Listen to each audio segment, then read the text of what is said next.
Alors avant de commencer la vidéo, déjà je dois quelques explications. Tout d'abord, cette vidéo est un prototype, car pour ceux qui n'ont pas suivi il y a quelques mois, quelques semaines en fait, les nouvelles sur Twitter et compagnie, le rythme de une vidéo par semaine, j'avais du mal à les tenir. En plus, ça me prenait du temps et ça me faisait plus de mal que de bien à essayer de tenir le rythme. Donc j'ai décidé de passer déjà à 2 vidéos par semaine. Et j'ai aussi décidé un peu de changer mon format, mon style de vidéo, pour m'éclater un peu plus et faire des trucs moins conventionnels. Mais vous comprendrez ça déjà avec le contenu de la vidéo et ce que je vais dire maintenant dès le départ de toute façon. Donc allez, je vous laisse tout de suite pour la vidéo. Yo les terriens, ici Sweep et j'espère que vous allez bien. Alors comme vous le savez, en fait en mars on a le film de Captain Marvel, donc avec Carol Danvers, qui est censé sortir.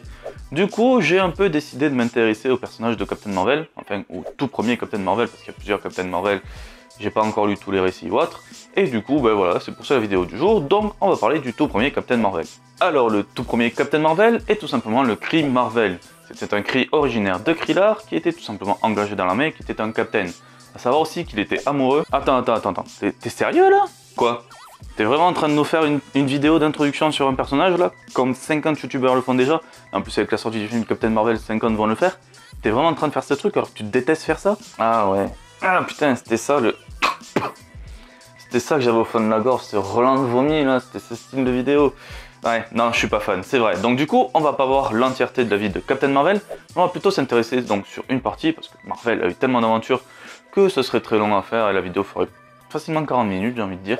Donc on va plutôt s'intéresser sur autre chose, c'est plutôt son parcours en tant que soldat, avec comme thème Captain Marvel de soldat à héros.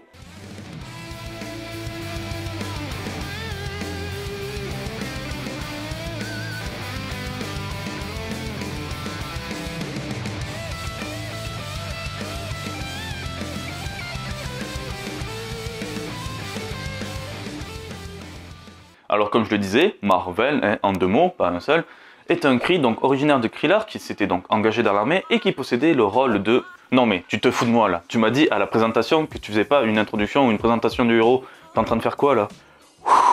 Lui il va me gonfler. Je sais ce que j'ai dit, je l'ai dit dès le départ, je fais pas une intro, mais t'es gentil, il faut bien que je présente le perso, donc faut commencer par les bases. Donc maintenant tu la fermes, tu pars dans ton coin et tu me laisses continuer, ok? Ok, vas-y, continue. Alors comme je le disais, Marvel faisait partie tout simplement donc de l'armée Kree et il possédait le rang de Captain. D'où plus tard le nom de Captain Marvel qui est en fait une déformation un peu par rapport à son nom et son grade. Ouais, je sais, raccourcir son nom et son grade pour faire le nom du super-héros, c'est débile. Sinon, on aurait eu droit à un Captain Rogers pour le premier Captain America. Spider-Man, on aurait droit à un Spider Parker ou j'en sais rien. C'est pas très original sur ça, je l'avoue. Et lorsqu'on découvre le personnage pour la première fois, il faut savoir une chose, c'est que Marvel est un simple soldat, donc c'est un capitaine, et il ne possède pas les super pouvoirs qu'on lui connaît si bien. En effet, en tant que soldat, il a seulement droit à un petit pistolet laser, des projecteurs, une ceinture donc remplie de gadgets, après un petit bracelet qu'il va bricoler pour pouvoir tirer des lasers et tout ça aussi. Donc c'est un simple soldat qui possède juste des gadgets et des armes. Si, j'ai aussi quand même oublié de mentionner une chose, il a quelques capacités surhumaines sur le fait que, en fait, tout simplement, la gravité entre Kree-Lar et la Terre est différente, donc il est un peu plus fort que des humains. Ça, c'est le petit côté scientifique. Et donc, sur les premières aventures où on découvre le personnage, tout simplement, il est infiltré sur Terre car il doit vérifier une chose, l'ordre qu'on lui a donné, c'est de vérifier si la Terre est un danger pour Kree-Lar et pour l'Empire Kree. Ainsi, il va donc s'infiltrer dans la base de Cap Canaveral. Et oui, il s'infiltre parce que j'ai oublié de vous dire une chose, c'est que en fait c'est un Kree à la peau rose, donc finalement il ressemble à vous et moi. Ça facilite un peu les choses quand même, donc c'est déjà ça. Du coup, à la base de Cap Canaveral, tout simplement il y a une sentinelle Kree qui est là au repos et qui a été retrouvée. Donc Marvel s'infiltre afin de retrouver cette sentinelle, et alors qu'il était là justement pour jouer les espions et vérifier si la Terre n'était pas un danger, la sentinelle Kree commence à péter les plombs et attaquer les soldats. Marvel étant déjà un grand héros, et il décide de lever le voile, enfin plutôt il révèle son costume de Kree, donc le costume militaire qu'on connaît, donc vert et blanc, et il décide d'affronter la sentinelle pour sauver les soldats. Du coup il réussit à vaincre la sentinelle et devient déjà pour la première fois un héros sur la Terre. Mais je vous rassure, en fait il a changé donc de forme à un moment pour que personne ne le voit, histoire de paniquer aussi sa couverture. Sinon ce serait vraiment con. Mais cette première action de Marvel commencera déjà à lui faire du tort en montrant un peu d'amour pour la Terre. En fait c'est juste un soldat Kree, normalement la Terre il est censé en avoir rien à foutre. Cela se remarquera à nouveau beaucoup plus tard lorsqu'on lui confie une nouvelle mission, c'est tout simplement de relier une organisation terrienne à l'Empire Kree. Donc il était censé servir d'émissaire, aller à l'organisation pour dire les gars venez chez nous, on est l'Empire Kree, on a de la bonne technologie, aidez-nous. Et en plus l'organisation en question s'appelait tout simplement l'Organisation. Oh, sérieux? Ouais, apparemment les comics c'est un peu comme les vieux jeux vidéo, hein, c'était mieux avant par rapport à maintenant. Un jour, je vais quand même faire une petite vidéo pour montrer qu'il y a pas mal de trucs qui étaient vieux, ou même avec la continuité Marvel, qui sont complètement débiles et qui ont complètement tout défoncé. Je ferai sans doute ça un jour, quoi. Rien que dans cette vidéo, vous allez voir le nombre de trucs what the fuck et débiles qui se passent. Vous allez vous dire, les trucs vieux, c'est relou. Je vous le dis direct, vous allez vous dire, c'est relou. Donc, comme je vous le disais, la mission de Marvel était tout simplement donc de rallier cette organisation à l'Empire Kree. Chose qu'il ne fit pas du tout, à la place il la détruisit parce qu'il y a eu plusieurs trucs, ils ont commencé à attaquer Carol Danvers et compagnie, plusieurs histoires, donc au final Marvel détruisit l'organisation. Ainsi, en refusant d'écouter les ordres, Marvel ne sera plus du tout un soldat, mais un traître à sa nation. Et bien sûr, comme tout soldat qui a donc refusé d'écouter les ordres, il connaîtra tout simplement le destin tragique d'une exécution. Allez, ça va passer vite, ça va passer vite.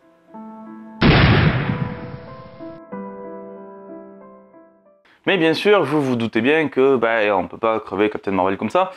On sait tous, il a un costume et tout ça plus tard, il aura des pouvoirs, il aura plein de trucs, donc bon, vous vous doutez bien, il est pas mort. Alors du coup, comment a-t-il pu être sauvé, franchement? Est-ce que c'est Una, l'amour de sa vie, donc, qui est venu l'aider, le sauver dans tout ça? Peut-être un ami mystère qu'on ne lui connaissait pas, qui deviendra plus tard son futur allié? Un guerrier mystère qui peut-être honorait le soldat, ou peut-être que Marvel l'avait sauvé avant, et du coup qui va l'aider en retour? Eh ben, rien de tout ça, malheureusement. En effet, Marvel va être sauvé par un groupe de Hakons. Pour faire simple, les Hakons, ce sont des ennemis des Kree, et donc ce groupe de Hakons va arriver par là et va commencer à tirer sur les Kree pour, en fait, juste tuer des Kree. Et avec ça, Captain Marvel va profiter de la diversion pour se barrer. Les mecs, c'est tellement des feignants, ils ont foutu une situation complètement hasardeuse pour sauver Captain Marvel. Enfin, pour sauver Marvel, c'est pas encore Captain Marvel. Mais un truc complètement hasardeux. Les Hakons, ils passent par là, tiens, il y a des Kree, on va les tirer dessus. Non.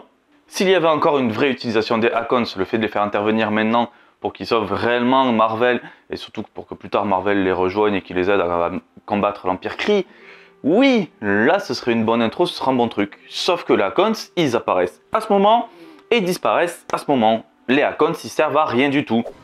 Mais ça, c'est même pas le pire, le fait que des Hakons arrivent pour le sauver. Le pire, vous savez ce que c'est? L'exécution de Captain Marvel. Elle se passe pas sur Kree-Lar. Elle se passe même pas sur une planète de l'Empire Kree. Elle se passe même pas sur une planète de l'espace. Non, l'exécution, elle se passe sur Terre. Les mecs sont tellement débiles. Ils ont fait atterrir des vaisseaux Kree sur Terre. Ils ont fait une exécution Kree sur Terre avec plein de soldats Kree. Il y a des Hakons dans un autre vaisseau, une mini bataille spatiale qui se passe sur Terre. Non, les gars, réfléchissez un peu, déjà la Terre, ils croyaient à peine aux extraterrestres et tout ça, surtout à l'époque où vous avez écrit ça. Non, vous pouvez pas foutre un truc comme ça sur Terre. Encore moins à quelques mètres de Cap Canaveral. Parce que je vous l'ai pas dit en plus, mais au moment de s'enfuir, en fait, on a Captain Marvel qui saute pour aller jusqu'à Cap Canaveral qui est à quelques mètres. Et Cap Canaveral, c'est quoi? C'est une base militaire super bien gardée et surveillée.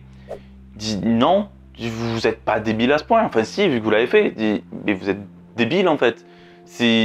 C'est un truc qui va pas. Captain Marvel, ils auraient pu le prendre dans un vaisseau pour le capturer et l'exécuter sur Kree-Lar, un truc complètement logique. Là, non. Là, c'est juste n'importe quoi. Je souffle, ouais, ça va partir très loin sinon. Donc vous l'avez compris, Captain Marvel s'est enfui grâce à une intervention hasardeuse des Hakons. Le problème, c'est que dans la bataille, il y a Una, donc l'amour de Marvel, qui est grièvement blessé, qui va même pratiquement mourir. Du coup, Marvel prend donc Una avec lui, il part jusqu'à Cap Canaveral pour sauver une fusée, afin de la déposer sur une planète et vu qu'elle est morte, l'enterrer, faire son tombeau. Et surtout après, il repart dans l'espace. Le problème c'est que lorsqu'il repart avec la fusée dans l'espace, on a tout simplement Ion Rogue qui le retrouve et qui décide d'envoyer la fusée donc, de Captain Marvel, vu qu'il a une fusée humaine, elle n'est pas super sophistiquée, et il l'envoie donc dans le vaste espace, un peu dans les méandres de l'oubli de l'espace, au point que Marvel, il erre sans savoir où il va, jusqu'au moment où il arrive près d'une planète étrangère, et là, un vaisseau tracteur va donc attraper son vaisseau pour le faire atterrir. Et au moment où Captain Marvel atterrit donc sur cette planète étrangère, qui semble presque désertique, il a vu 4 femmes, et c'est tout, il y a une voix assez étrangère et surtout forte qui commence à lui parler. Marvel, je suis Xo, et sache que ton voyage n'est pas le fruit du hasard. Tout ce que tu as vécu récemment, c'est moi qui l'ai fait pour que tu arrives jusqu'ici. Oui, mais qui est responsable de tous mes malheurs et de tout ce que je viens de subir? C'est moi, mais ne me juge pas avant de connaître mes intentions. Hop, hop, hop, hop, hop, hop. Vous avez entendu là? Le mec vient tranquillement d'avouer que c'est lui qui est responsable de tous ses malheurs, de tous les malheurs de Marvel, et qu'il a pratiquement orchestré. Donc la mort de Una, il l'a voulu, le fait qu'il soit un traître pour les Kree, il l'a voulu, le fait que du coup il soit quasiment un traître et non plus un héros pour la Terre en ayant volé la fusée, il l'a voulu aussi. Et le mec est tellement franc, et ça c'est le mec gentil, hein. J'ai buté toute ta famille mais maintenant tu vas m'épouser pratiquement. C'est...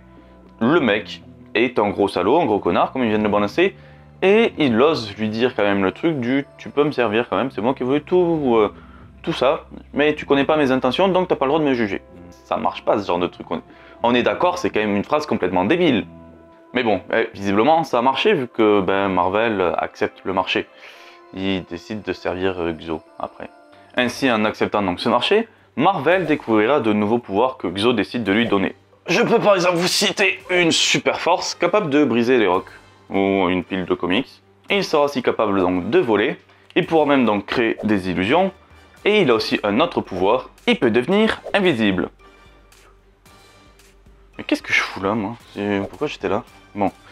Donc du coup, Marvel a de nouveaux pouvoirs, mais il garde par contre son costume donc de soldat gris en blanc et vert, et part en quête de vengeance. Bon, en fait, plutôt il va partir sur Terre, rejouer les héros, mais en fait, Young Rogue est sur Terre, donc c'est comme s'il enquêtait un peu, sauf qu'il en a presque rien à foutre, pour donner une idée. Et un jour, on a tout simplement l'entité Xo qui décide d'envoyer Marvel détruire Krillor. Et en fait, l'ordre qu'il lui donne, c'est tu vas détruire Krillor, je sais que c'est ta planète battle, j'en ai rien à foutre, tu me sers, donc tu vas détruire Krillor. Et bon, Captain Marvel, déjà, il n'a pas le choix parce que Xo le téléporte sur Krillor. Et le problème, c'est qu'à ce moment-là, on le sait tous, Marvel, il est toujours recherché par les Kree. Ouais, c'est ballot quand même.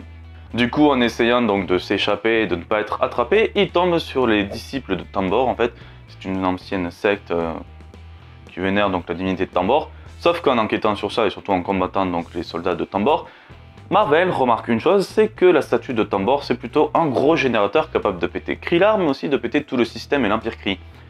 Donc en fait, les disciples, qui sont normalement des Kree, veulent détruire tout l'Empire Kree, y compris eux. Là, ça s'appelle des kamikazes en fait. Et alors que Marvel tente donc d'arrêter les disciples de Tambor et surtout de détruire le générateur, on a Ronan l'accusateur qui arrive là tout simplement pour exécuter Marvel. Parce que Marvel est toujours recherché, que Ronan est un accusateur, et vu que c'est un accusateur, il doit exécuter Marvel vu qu'il est recherché. Faut pas chercher à comprendre. Le problème à ce moment-là, surtout, c'est que Marvel, en fait, il essaie de détruire le générateur. Et vu que Ronan veut le tuer, on a Marvel qui commence à lui balancer. Non mais attends, Ronan, il faut détruire ce générateur, il peut tout détruire, sauf que lui, Ronan, il n'a rien à foutre. Hein. Pour lui, Marvel, c'est un traître, il faut pas le croire. Et du coup, il essaie toujours de le tuer. Par chance, dans un moment épique, on a Marvel qui a réussi à détruire le générateur en balançant son casque de soldat Kree. Il a eu un petit truc pour péter le générateur, mais bon, il était déjà bien endommagé, on va commencer à critiquer là-dessus, vu qu'on a déjà critiqué pas mal de choses. Ainsi, Marvel est affaibli et Ronan va donner le coup fatal pour tuer le traître de la nation. Et à ce moment-là, on a tout simplement la Super Sentinelle, qui est presque un mythe pour les Kree, parce que la Super Sentinelle est donc une Super Sentinelle Kree, et surtout c'est une Sentinelle qui prend directement ses ordres depuis l'intelligence suprême, donc le chef de la nation Kree. À ce moment-là, donc, elle va sauver Marvel par rapport à Ronan, elle va téléporter Ronan quelque part, et surtout, elle va amener donc Marvel auprès de l'intelligence suprême. Et à ce moment-là, Marvel se retrouvera en plein milieu d'un jugement dans lequel l'intelligence suprême lui fera quelques révélations. Marvel, tu as été manipulé par des membres de l'Empire Kree. Ronan, l'accusateur que tu connais si bien, est un de ces traîtres, mais il n'est pas le seul. En effet, Zarek, le ministre impérial, est lui aussi un traître. Mais toi, tu le connais plutôt sous un autre nom et une autre forme, car il s'agit de Xo. Quoi? Mais qu'est-ce qu'il fait là? Waouh! Il m'écoute ou... Quoi? Non, non, c'est non. Vas-y. Vous avez entendu le truc? Non, je peux pas y croire. L'intelligence suprême vient de nous faire la révélation que Zarek, donc le ministre impérial, est en fait donc l'entité Xo. Sauf que l'entité Xo est aussi donc l'entité qui a donc donné des pouvoirs à Marvel. Sauf que ça fait que Zarek, qui est un Kree, a donné des pouvoirs à Marvel, qui est un Kree. Non, non les gars, c'est pas possible. Pourquoi c'est pas possible? Déjà parce que les Kree ne peuvent pas réellement avoir de pouvoir. Ils ont créé les Inhumains vu que les Kree n'arrivent pas à évoluer. Donc ils ont fait des expériences sur les Inhumains pour avoir des créatures avec des pouvoirs. Et donc les Inhumains étaient censés les servir ou autre. Mais les Kree n'ont jamais réussi à se donner des pouvoirs, sauf vraiment beaucoup plus tard dans le futur. Et encore, c'était pas si balèze que ça. Parce que Marvel, il a quand même une téléportation, ou plutôt du vol. Il peut faire des illusions, peut se créer invisible, il a une super force, il a plein de pouvoirs. Les Kree, ils n'ont jamais réussi à se donner ça comme pouvoir. Mais là où les mecs sont encore plus débiles, c'est qu'en plus ces Inhumains sont apparus en 1965. Et que le récit dont je vous parle, il est arrivé en 1969. 4 ans avant les gars. Vous êtes assez débiles pour oublier un truc qui s'est passé il y a 4 ans. Alors qu'à ce moment-là, Marvel, ça débutait à peine, il n'y avait pas autant d'univers que ce qu'on a maintenant. même si les vieilles années, il y avait quand même pas mal de trucs fous. Mais là, il y a trop de conneries. Qui c'est qui a fait ça? Bon, ok, j'ai rien dit, on passe à la suite. Mais après, il faut avouer une chose, donc l'intrigue de Xo sur le fait qu'il soit Zarek et tout ça, est vraiment intelligente pour un conspirateur, parce que, bah, pour le coup, d'avoir retourné directement en Marvel contre l'Empire Kree, pour qu'après il détruise l'Empire Kree ou autre, c'est assez intelligent. C'est vraiment très brillant même, d'ailleurs, pour l'époque, il n'y avait pas des fois des trucs pas aussi montés que ça. Donc ça, c'est juste génial, mais la finalité de la chose est tellement incohérente que ça gâche tout le truc. J'ai une image histoire de donner une idée, mais c'est tellement dégueulasse que je peux pas la sortir, mais comme comparaison. Mais voilà, la finalité a pratiquement tout détruit par rapport à sa logique. Oh, c'est bon, oui. Tu me laisses terminer un peu? Ah oui, vas-y, continue. Ouais, ok, merci. Donc Marvel, comme je disais, tu es un héros pour les Kree. Tu es le plus grand et le plus sage de tous les guerriers Kree. Ainsi, tu ne seras plus un simple Kree. Je décide de te laisser les pouvoirs que Xo t'a donnés et je fais de toi Captain Marvel. C'est donc à ce moment-là que Marvel va devenir réellement Captain Marvel et qui va donc posséder le costume qu'on lui connaît si bien. Bon, ça c'était un résumé très rapide. Hein. Pour détailler cela assez rapidement, tout simplement, donc on avait l'intelligence suprême qui était là pour juger Ronan et Zarek, tout en étant en présence donc de Marvel. Et au moment donc des explications, on a les deux traîtres qui se retournent contre l'intelligence suprême. Et ben Marvel lui s'interposa pour sauver l'intelligence, donc son chef suprême. Et ben du coup, on a tout simplement les deux traîtres qui sont envoyés en prison. Marvel lui n'est pas mort et l'intelligence suprême reconnaît que Marvel est le plus grand et le plus sage des Kree. Du coup, il décide de lui donner donc les pouvoirs, ou plutôt de garder les pouvoirs de Xo et lui donne le costume et le rôle de Captain Marvel. Donc le mec était vraiment le plus grand des héros Kree, mais cela dura 3 secondes. Car en effet, il reste un troisième traître qui n'a toujours pas été retrouvé, il s'agit tout simplement de Yon-Rogg. Et le problème de Yon-Rogg, c'est qu'il est sur Terre, et vu que l'intelligence suprême a la flemme de détacher une armada pour aller le chercher, eh ben il décide de détruire la Terre. Sauf que Marvel, lui, il n'a pas du tout envie, du coup il s'interpose dans l'intelligence suprême, donc son chef suprême, mais ce mec, normalement tu dis pas non, tu dis non, t'as exécuté. Donc voilà, et le mec en 3 secondes, il a réussi à passer donc de grands héros Kree à traître. Tout ça en s'interposant. Mais bon, l'intelligence suprême, elle est clémente, elle a jugé que c'était un grand Kree, vu ce qu'il vient de faire, bon, il est à nouveau radié, c'est à nouveau plutôt un traître au niveau des Kree, mais elle lui laisse quand même la liberté, elle lui laisse les pouvoirs, elle lui dit, ben voilà, tu seras Captain Marvel, tu feras ce que tu veux, donc Marvel lui ira protéger la Terre, et surtout en fait la chose à savoir, c'est que Marvel était censé retrouver Yon-Rogg. Et vu que Marvel est mal vu auprès de l'Empire Kree, ben il faut bien qu'il se barre quelque part, il faut bien qu'il aille vivre autre part, et vous vous doutez bien que le mec va retourner sur Terre. Sauf qu'au moment où il est censé retourner sur Terre, il se retrouve aspiré et est capturé par la zone négative. Coincé dans la zone négative, il ne peut plus réellement en sortir. Par contre, un peu par chance on va dire, il est lié télépathiquement à Rick Jones, tout simplement, un jeune garçon qui a fait partie des Avengers, qui était aussi un ami de Bruce Banner, et donc il est lié télépathiquement jusqu'à lui, et surtout il le mènera donc jusqu'au Negaband, afin que si un jour Rick Jones frappe les Negaband entre elles, ben, tout simplement il sera envoyé dans la zone négative pour que Marvel lui retourne sur Terre. Sauf que vous vous doutez bien, hein, Marvel ne peut pas rester 50 ans sur Terre une fois que Rick Jones a frappé, il va dire ben j'en ai plus rien à foutre du petit et je vais me barrer vivre mes aventures.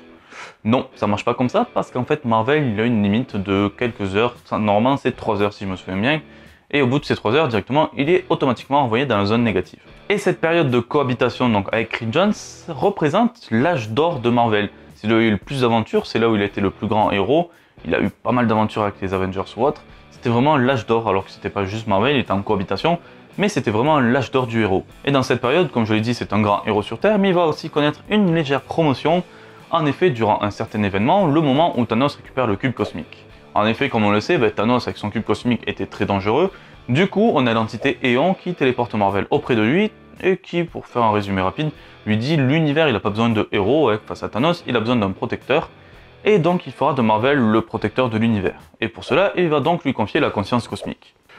Pour vous expliquer rapidement ce qu'est la conscience cosmique, c'est quand même assez complexe à expliquer, mais c'est encore plus balèze qu'un Spider-Sense. En fait, pour vous donner une idée, il ressent tout ce qui se passe autour de lui, mais il ressent même les choses au niveau cosmique, et pourrait même ressentir certaines erreurs. Si des fois certaines personnes utilisent des illusions, normalement la conscience cosmique pourrait le prévenir. Donc c'est un truc super balèze, super cheaté, c'est un peu un mini pouvoir d'entité, pour vous donner une idée. Donc, à ce moment-là, Marvel était devenu le serviteur d'une entité, c'était devenu le protecteur de l'univers. Mais visiblement, la conscience cosmique, c'est pas juste le fait d'avoir un nouveau sixième sens, c'est même plus balèze que ça, vu que ça fait quelques modifications esthétiques. En effet, donc notre Captain Marvel n'avait plus les cheveux blancs, il était devenu blanc grâce à la conscience cosmique, et en plus c'était trop mignon parce qu'il avait des petites étoiles quand il volait. Ouais, c'est trop kawaii. Du coup, si je dois dire qu'une seule chose sur la conscience cosmique, c'est que... La conscience cosmique... C'est magnifique. Voilà. Ainsi, en tant que protecteur de l'univers, Marvel arrivera au plus haut de l'échelon. Et le mec est parti de simple soldat pour être le protecteur de l'univers, c'est-à-dire que c'est l'être suprême normalement parmi les vivants ou autres qui est censé protéger l'univers. Donc sur les échelons et les grades, il est vraiment arrivé au sommet. Mais au niveau de sa puissance, par contre, il y a une chose à savoir, c'est que c'était pas réellement le cas. Même si avec la conscience cosmique, il a possédé une sorte de sixième sens super balèze, le problème c'est qu'il avait toujours une petite gêne dans ses pouvoirs, dans sa manière de bouger. Pour vous expliquer cela tout simplement, en fait, il faut savoir que, comme je l'ai dit plus tôt, avec Reed Jones, il cohabite. Mais en fait, depuis le début, le corps qu'il utilise, même si on le voit en forme de Captain Marvel, c'est le corps de Reed Jones. Et pour comprendre un peu leur relation, on peut imaginer comme un serveur, où en fait, Marvel c'est un ordinateur qui est branché à un serveur, et Reed Jones, lui, c'est l'ordinateur qui est directement le serveur à la fois. Donc Rick, lui, quand il bouge ou autre, tout va bien, sauf que Marvel, lui, s'il veut bouger le corps, faut qu'il envoie une donnée jusqu'au serveur, pour vous donner une idée. Donc il y a toujours un petit moment de latence entre la pensée qu'il a et les mouvements qu'il fait. Du coup, parfois, il peut avoir un peu de mal. Mais avec le temps, tout simplement, les deux esprits ont commencé à se rapprocher et à finir à l'unisson, à ne faire qu'un, et à ce moment-là, tout simplement, Marvel, il contrôlait rapidement le corps, et il n'avait plus le moment de latence ou autre, il était super fluide, super efficace, il pouvait éviter tout comme il fallait, donc c'était son moment de puissance. Et pour bien définir cette connexion justement donc d'esprit à l'unisson, c'est qu'au moment où un corps était dans un univers et l'autre dans l'autre, il arrivait qu'avec l'esprit, par exemple, Rick Jones puisse faire bouger le corps de Marvel. Pour vous donner une idée, donc ils arrivaient déjà à contrôler le corps de l'autre par la distance. Et même pour vous donner une idée, sans frapper les négabandes, ils pouvaient échanger de place, et même avec le temps, les deux se sont retrouvés dans le monde positif. Le maximum de la puissance qu'il a eu, c'était vraiment à ce moment-là. Ainsi, Marvel est un personnage très iconique, surtout dans l'âge de bronze et l'âge d'argent des comics. Pour donner une idée, il a connu énormément d'aventures, et comme on l'a vu, il est passé de soldat à héros, il a été traître pour sa nation, il a servi une entité, puis après donc il est juste devenu héros à la Terre, protecteur de l'univers. Je pense que c'est facilement le héros qui a eu le plus de rôles différents. Donc après, en plus, il a vécu très rapidement, vu qu'il est mort actuellement, on ne peut plus le revoir par rapport à des Spider-Man ou autre, mais c'est un des personnages qui a connu, à mes yeux, le plus d'évolution. Parce qu'après, oui, il y a Spider-Man, qui a par exemple été devenu Captain Universe ou autre, mais ça c'est des trucs basiques, c'était temporaire, alors que Marvel, la conscience cosmique, il l'a gardé jusqu'à sa mort. C'est-à-dire qu'au début, au moment où il l'a eu jusqu'à sa mort, il l'a toujours eu. Donc moi, c'est vraiment l'un des personnages les plus importants de l'univers Marvel. J'espère en tout cas que cet épisode vous aura plu, si c'est le cas, déjà n'hésitez pas à laisser un pouce bleu et à partager la vidéo, ça me fera toujours plaisir. Vu que cet épisode est un prototype, si des choses vous ont plu ou déplu, n'hésitez pas à le mettre en commentaire. C'est peut-être des choses à modifier, des choses que je pourrais rajouter, jouer plus sur un thème ou autre. Dites-le moi en commentaire, ça pourra peut-être m'aider pour les futures vidéos. Je sais que la vidéo a été très longue, déjà c'est un prototype, et surtout, voilà, il y a tellement de choses à dire sur le personnage de Captain Marvel, et vous avez vu le nombre de conneries qu'il y a eu dans les scénarios. C'est des trucs que je voulais remonter, en faisant rire, je voulais remonter ces conneries pour dire que, voilà, il arrive souvent qu'il y ait des coquilles, et là c'était vraiment dans l'ancien temps, il y a eu pas mal de coquilles sur le personnage de Captain Marvel. Sur ce, voilà, n'hésitez pas à mettre un commentaire pour ajouter même des informations ou autre. Alors je vais vous laisser, sur ce, ciao tout le monde, et à la prochaine!